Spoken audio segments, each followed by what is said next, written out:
This is not motivation, it is a warning. What you are about to hear will either make you far smarter than the people around you or far more dangerous than you realize, because the same knowledge that sharpens perception can also harden the soul if it enters your mind before discipline enters your character.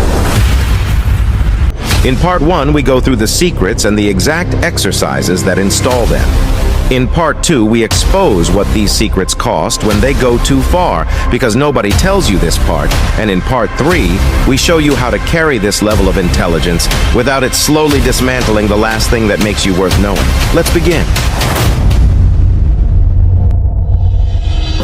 Every person who has ever tried to improve themselves has been taught one direction forward: set a goal, build a plan, take action, move toward the thing you want, and repeat until it happens. And that approach is not wrong, it is just dangerously incomplete, because it only uses half of your mind. What nobody teaches you is that the most precise thinkers in history did not just think forward, they thought backward, systematically and deliberately, using a mental process called inversion that has been used by the Stoics, by Charlie Munger, by the engineers behind the most complex and reliable systems ever built, and by every person who has ever achieved something that lasted. Inversion works like this. Instead of asking, "How do I succeed?" you ask, "How do I guarantee failure?" And then you eliminate every answer you find. Instead of asking, "What should I build?" you ask, "What would destroy everything I am trying to build?" And then you make sure you never do those things. This sounds almost too simple, but the implications are completely devastating, because most people spend their entire lives chasing success while unconsciously doing the exact things that guarantee they will never have it. They eat poorly while wanting better health. They spend impulsively while wanting financial freedom. They seek validation publicly while wanting inner confidence. And they never see the contradiction, because they are always looking forward, never backward, never at the things they are actively doing that are working against everything they claim to want. The elite mind does not optimize for gain. First, it eliminates the causes of failure first, and that single reversal in thinking is the gap between almost winning your entire life and actually winning. The practice. Sit down tonight and write what I call a failure document. Not a goal list, not a vision board, a failure document.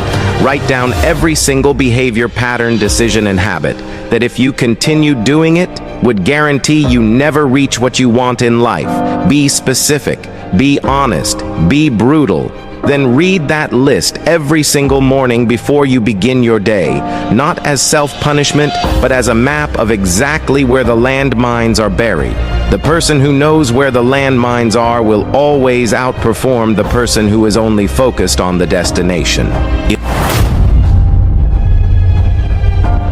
Here is a secret that will change every area, and it is one of the most consistently overlooked pieces of knowledge in the entire self-improvement space.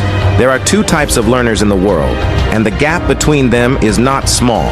It is the difference between spending a decade building one skill and spending a decade building 10 skills at a level most people never reach in a lifetime. The first type learns things.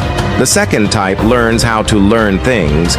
And that second type is operating with an entirely different set of cognitive tools. This is called meta-learning, and it is the practice of studying the architecture of a subject before you enter it. Most people approach learning by immediately consuming content. They buy the books, they watch the tutorials, they sign up for the courses, and they dive in without ever stepping back and asking the 3 questions that would cut their learning time in half. Those 3 questions are: what are the minimum essential components of this skill? Which 20% of this knowledge produces 80% of the real-world results? And what is the fastest path from zero to functional? The elite learner never starts learning anything without first spending dedicated time learning how the best people in the world learned it, not what they know, but how they got there.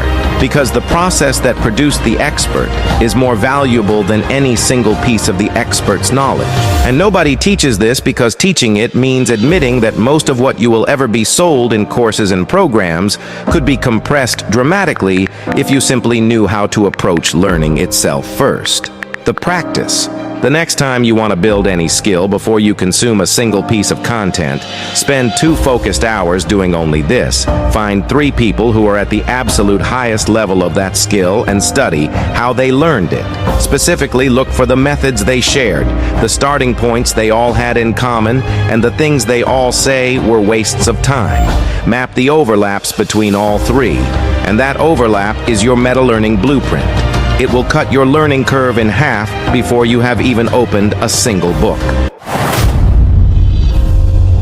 This secret is so old that most people have forgotten it exists, and so powerful that the man who used it most consistently was eventually sentenced to death for making people too uncomfortable with their own thinking. Socrates did not teach by telling people things, he taught by asking questions, and specifically by asking questions that revealed how little people actually knew about the things they were most certain about. He called it the elenchus, the art of intellectual cross-examination, and it is the most effective cognitive tool ever developed for dismantling the invisible ceiling that is keeping you operating below your actual capacity. What nobody tells you is that most of your current limitations are not made of real inability. They are made of unexamined assumptions, beliefs you carry because someone told you once, and you never once questioned them, things you accept as permanently true, because everyone in your environment also accepts them as permanently true things you have never sat down and actually tried to break. And when you start breaking them systematically using the right questions, what you find underneath is almost always one of 2 things. Either a ceiling dramatically higher than you ever knew you had, or the single core belief that was the origin point of every other limitation in your life. And when you find that belief and examine it honestly, your entire internal architecture shifts. The practice. Pick the one belief you hold most strongly about what you are capable of or what is possible for your life. And then sit with these 4 questions one by one without rushing. How do I actually know this is true? What specific evidence would genuinely change my mind on this? Who benefits if I keep believing this? And what would I do differently tomorrow? If I discovered this belief was completely wrong, spend at least 5 minutes on each question without moving to the next. The discomfort you feel doing this exercise is not a signal that you should stop it, is the signal that you have found something real, and finding it is the first step to dismantling it.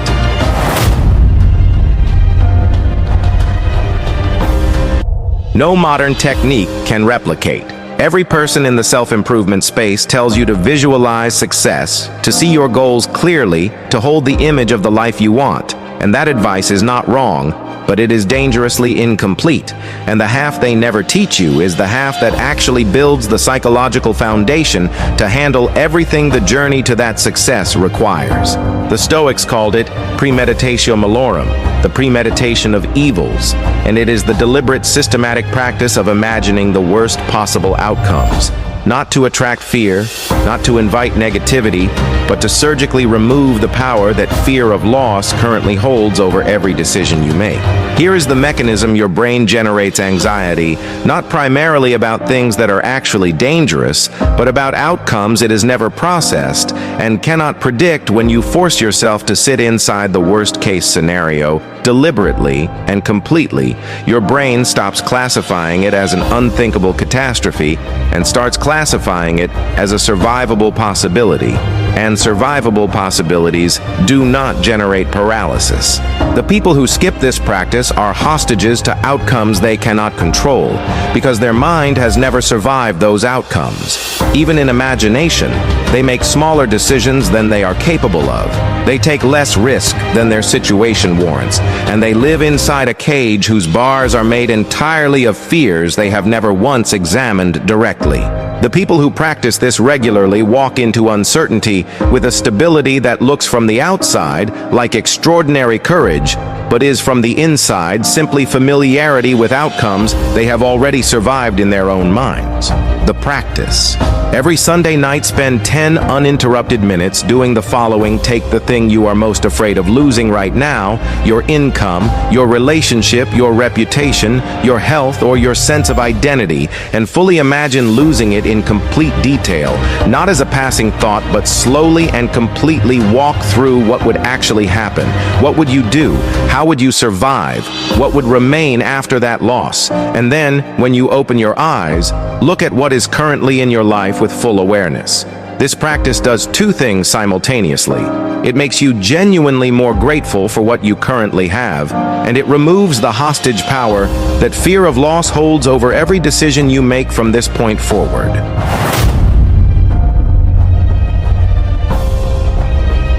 This is the secret that quietly invalidates most of what the self-improvement industry has built its entire business model on, and I am going to say it as plainly as possible.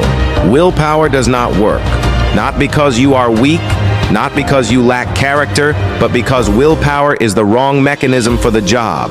Willpower is a finite resource that depletes with every use, and any system of behavior change built on willpower is a system built on a foundation that will always eventually crack under sufficient pressure. What actually produces lasting, permanent change is identity. And the difference between these two mechanisms is not small, it is everything. When you use willpower to change your behavior, you are in a constant internal war between the behavior you want and the identity you currently hold. You want to be disciplined, but somewhere beneath the surface, you still see yourself as someone who struggles with discipline. And every single day is a battle between what you want to do and who you currently believe you are. And that battle is exhausting, and it is a battle you will keep losing until the identity shifts. When the identity shifts first, the behavior follows without the war. Not because you became stronger, but because you stopped fighting yourself. The behavior now comes from who you are, not from what you are forcing yourself to do, and that difference in the source of the behavior is what makes it sustainable. The elite understand this at an operational level. They do not try to act like the person they want to become. They decide they already are that person, and then they make decisions consistently from inside that identity until the external evidence catches up with the internal belief. And here is the thing. The evidence always catches up because behavior driven by identity is exponentially more consistent and more durable than behavior driven by willpower applied to a self-image that hasn't changed. The practice. Tonight, write 5 identity statements about the person you are in the process of becoming. Right now, write them in the present tense, starting with, I am someone who, and make them specific and personal. Not I am disciplined, but I am someone who does the work before I check how I feel about doing it. Not I am confident, but I am someone who acts before the fear passes. Then every morning read these statements once out loud. Not as a wish, not as an affirmation, but as a fact. You are reminding yourself of then make one single decision that day, that only that person would make just one, and track those decisions over 30 days. Because the accumulation of identity-consistent decisions is what eventually makes the identity feel completely true. Now here is where it turns. Because everything you just heard is real, and if you apply it consistently, your mind will begin operating at a level that most of the people around you simply will not understand and will not be able to explain.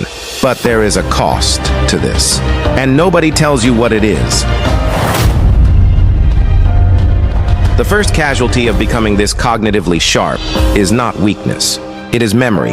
The stronger your mind becomes, the more natural it feels to operate at this level, and the easier it becomes to forget what it felt like before, to be confused, to be overwhelmed, to be genuinely lost inside a problem that felt impossible to see through.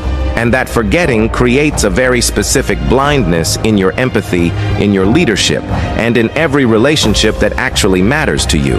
You start looking at people who are struggling and feeling something uncomfortably close to impatience because you can see exactly what they need to do, and you genuinely cannot understand why they are simply not doing it.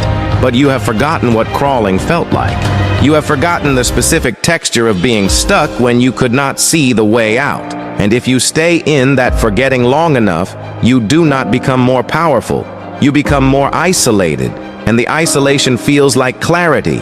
And that feeling like clarity is the most dangerous illusion a sharpened mind can live inside, because it removes the feedback loop that keeps every powerful person honest. The second cost is one that almost no one admits to the more capable and the more unreadable you become. The more the people around you will stop offering you honest feedback and start offering you what they believe you want, To hear a mind this powerful operating on consistently false information about itself is not a strategic advantage.